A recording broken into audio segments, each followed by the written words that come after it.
Bonjour, bonjour et bienvenue sur RH Coaching. Eh bien, heureuse de retrouver Julie. Ça va Oui, Julie? heureuse aussi Stéphanie. Bonjour, bonjour à tous. Bonjour. Eh bien, aujourd'hui, on va parler d'un sujet qui, j'avoue, est très, très pour Julie, mais finalement pour chacun de nous, parce qu'on peut avoir plein de questions. Cette astuce pour décrypter notre fiche de paye, votre fiche de paye. C'est parti? C'est parti. On y va. Alors, astuce 1. Et bah, la toute première, c'est d'oser regarder sa fiche de paye. Quand on a un salaire, souvent, bon, il tombe tous les mois, il arrive sur le compte en banque. On regarde vite fait, le montant, c'est le même à peu près tous les mois. Bon, on se pose pas de questions et on regarde pas sa feuille de paye. Eh ben, c'est une erreur. Il faut malgré tout vérifier que, toutes les données sont quand même correctes et qu'il y a pas un petit truc qui s'est passé, entre 2. Alors, je sais que les personnes qui ont des petites variables type, dimanche travaillé, des heures supplémentaires vont faire un peu plus attention, mais c'est pas une raison.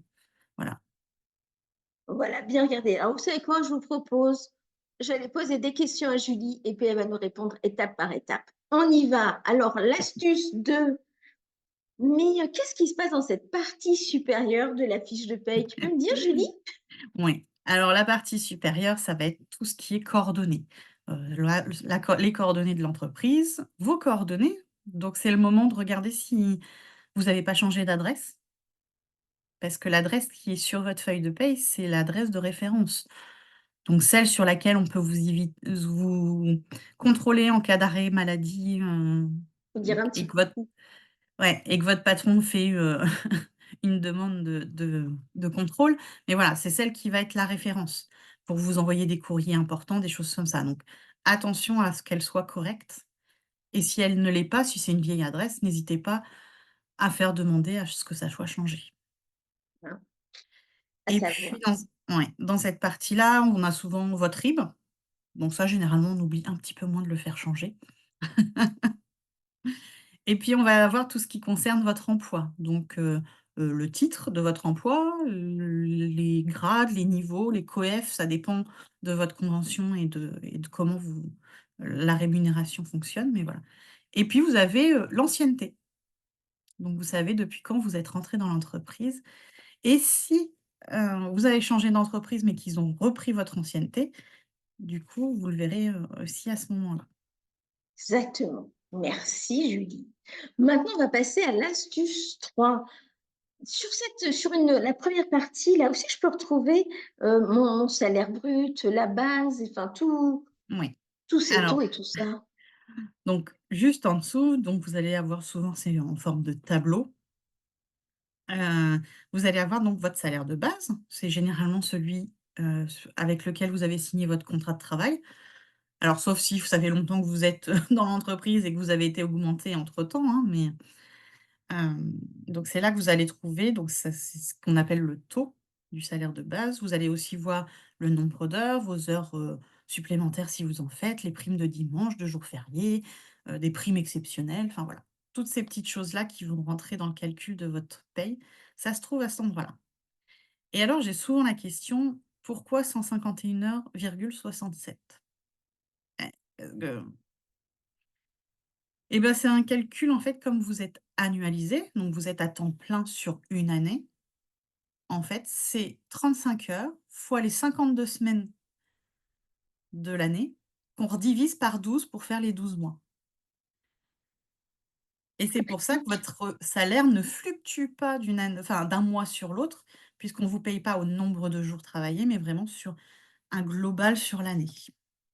d'accord. Ah bah voilà, quelques belles lumières. Super.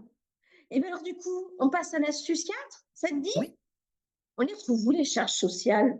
Part patronale, part salariale, enfin tout ça là, tout ce qui fait que notre salaire est compliqué à comprendre. Ouais. Raconte-nous. Une fois que vous avez vu la ligne salaire brut qui va être, en gras souvent, hein, voilà, qui va correspondre à toutes les petites, choses qu'on a évoquées avant. Vous avez en dessous toutes les charges, qu'elles soient salariales ou patronales. Donc ça va être tout ce qui va être santé, pour les accidents du travail, pour la retraite, pour le chômage, enfin voilà, il y en a, une palanquée. Il y a il y a quelques années, voilà, la fiche de paye a été, simplifiée, hein. On a réduit le nombre de catégories parce que c'était, il y a des feuilles de paye qui étaient sur 2 pages tellement qu'il y avait de lignes, donc voilà, ça a été C'est vrai. demandé à ce que ça soit tac, réduit. Donc vous avez tout début, donc vous avez la base, sur lesquelles on va calculer les charges sociales et vous avez des taux. Alors les taux sont, imposés par l'État, hein. L'employeur ne fait pas ce qu'il veut, voilà, il y a des règles à suivre. Hem, ces règles souvent, voilà, elles sont appliquées en plus quand on utilise un logiciel de paye, ce qui est, obligatoire. Heu, c'est à ce moment-là, en fait, que le logiciel, une fois paramétré, va bien mettre en place toutes ces petites, tous ces taux de charge et va les transmettre en même temps. Donc ils vont calculer et quand les payes sont faites, elles transmettent aux différents organismes combien l'employeur va devoir, à l'URSSAF, à la caisse de retraite, voilà, tout ce petit monde. Et D'accord. donc vous avez une partie qui est pour vos charges sociales, donc c'est ce qui va se déduire de votre brut et il y a une partie qui est les charges sociales patronales, donc là, c'est ce que votre employeur va payer en plus du salaire qu'il vous verse. Ça veut dire que vous ne touchez que le net, mais votre employeur, en fait, il va payer et ce qui est enlevé de votre salaire brut et ses parts, de charge à lui. Et Donc ça d'accord. fait Ça fait un petit peu de sous en moins, mais en même temps, c'est de la prévoyance pour plus tard, ce qui ne vous empêche pas de exactement prévoir de votre côté, hein. et c'est dans cette catégorie-là qu'on retrouve votre complémentaire santé puisque, la complémentaire santé est obligatoire et vous avez une part pris en charge sur votre salaire et une part pris par l'employeur. Et donc, il y en a des choses comme quoi ça vaut le coup quand même de les regarder, nos fameuses Exact. fiches.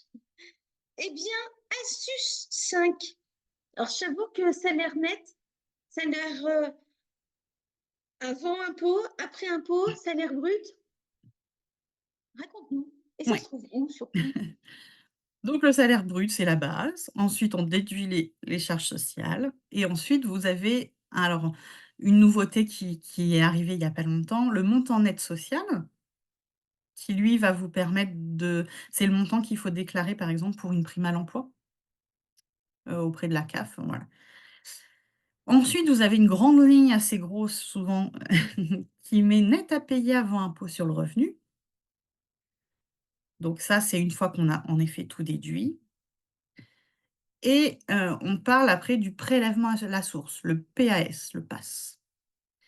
Ça, c'est quand vous payez des impôts, vous faites votre déclaration, il y a un taux qui est établi et donc tous les mois, il y a une petite part qui va être donnée aux impôts pour le donc il y a le net à payer avant impôt, il y a le PAS et ensuite vous aurez votre net à payer, donc c'est vraiment ce qui arrive sur votre, compte en banque, une fois qu'on a tous les lui. Et pour ceux qui n'ont pas de prélèvement à la source parce qu'ils ne sont pas imposables, et ben, cette ligne-là, elle est à zéro et le net à payer avant impôt est le même que net à payer après, après impôt. Voilà, au moins c'est clair maintenant. Vous avez l'info. Et si jamais vous souhaitez des questions, vous avez des questions, contactez Julie, parce qu'elle est bien placée pour vous aider. Astuce 6. Oui, Alors, visiblement, il y aurait une récap quelque part en bas de la fiche de paye. Tu peux m'en dire un peu plus? Qu'est-ce que j'ai comme information dans cet encadré-là? oui. Alors, c'est pareil, c'est un autre petit tableau, comme les tableaux Excel, où du coup, on va faire une récap sur le mois et en dessous, vous avez sur l'année. Donc ça va être en ton nombre d'heures, brut, le net imposable, le net, payé, enfin voilà, toutes ces petites choses sont résumées dans ce petit tableau. Et c'est ce qui va vous permettre de faire votre déclaration d'impôt ou en tout cas de la vérifier quand elle arrive, puisque souvent maintenant, les données sont transmises par l'employeur aux impôts et la fiche est pré-remplie. Donc c'est pareil, on valide pas sans regarder, on fait un petit récap. Donc vous avez en fait en fin d'année, sur votre dernière feuille de paye, vous allez avoir sur votre annuel toutes les infos pour pouvoir, faire votre déclaration d'impôt. Si vous avez plusieurs employeurs, pareil, vous prenez vos différentes fiches et vous avez cette fameuse récap. Et pour les jeunes qui seraient étudiants, qui font un petit boulot à droite à gauche, et ben, ce sera toujours la dernière feuille de paye qui est fournie, par l'employeur que vous avez eu. Donc si vous en avez un sur janvier-février, il faudra prendre la dernière de février, enfin la feuille de paye de février. Puis après vous allez retravailler en juin, juillet, août avec un autre employeur, donc vous prenez celle d'août et vous aurez toutes ces petites récaps pour, votre déclaration. C'est clair. Qu'est-ce que vous en pensez? Merci Julie. Alors, septième astuce maintenant. Alors maintenant, j'ai bien travaillé, j'aimerais partir en vacances, mais je les vois où moi mes congés? Et ben, vous avez, tout en bas de votre page, encore un petit tableau Il y en a un petit avec tableau, hein. avec vos congés. Donc vous avez les congés, N, c'est les congés que vous êtes en train d'acquérir. Alors en fonction de l'entreprise, c'est soit du 1er janvier au 31 décembre, soit du 1er juin au 31 mai de l'année d'après. Donc dans les congés N, c'est ceux que vous êtes en train d'acquérir. Et dans les congés N-1, c'est ceux que vous avez acquis dans la période précédente et c'est ceux que vous allez utiliser pour partir en vacances. Alors, à part certaines entreprises en cas exceptionnel où elles font, on acquiert et on utilise en même temps, mais ça reste très rare. Mais souvent, c'est ça. Les congés N-1, c'est ceux qu'on va devoir utiliser et donc on peut être entre 25 et 30 congés. Ça dépend, en fait, si vous êtes en jour ouvrable ou jour ouvré. Mais En tout ça cas, voilà. mériterait une autre vidéo complète pour expliquer la différence et comment on Eh ben, calcule on tout va ça. pas hésiter, s'il y a besoin, avec plaisir. Eh bien, voilà. Et alors? J'ai un petit bonus, Eh oui, on t'écoute. parce que voilà, là, je vous ai fait quelque chose d'assez rapide. Si vous avez une interrogation, quelque chose que vous ne comprenez pas sur votre fiche de paye, si vous avez l'impression qu'il y a une erreur, n'hésitez pas à aller voir votre service RH en leur disant: «Je comprends pas bien, j'ai l'impression qu'il y a quelque chose qui ne va pas». Et elles se feront un plaisir de vous expliquer, votre feuille de paye et ce qui est contenu dedans. Exactement. Donc, la moindre question, comme on dit souvent, hein, fluidité dans l'entreprise, c'est essentiel. Et ça passe aussi par ça, parce que vous y passez plusieurs heures, plusieurs jours, plusieurs semaines, plusieurs mois. Et si vous avez des doutes là-dessus, bah, allez chercher les infos. Allez-y, allez-y. Restez pas dans votre bulle. Et sinon, contactez Julie, parce que Julie est ici pour ça. Exactement, n'hésitez pas. N'hésitez pas. Bon, eh bien, on va vous souhaiter bonne continuation de journée. Et puis, on vous dit à la semaine prochaine À pour un la nouvel semaine épisode. prochaine. Ciao, ciao!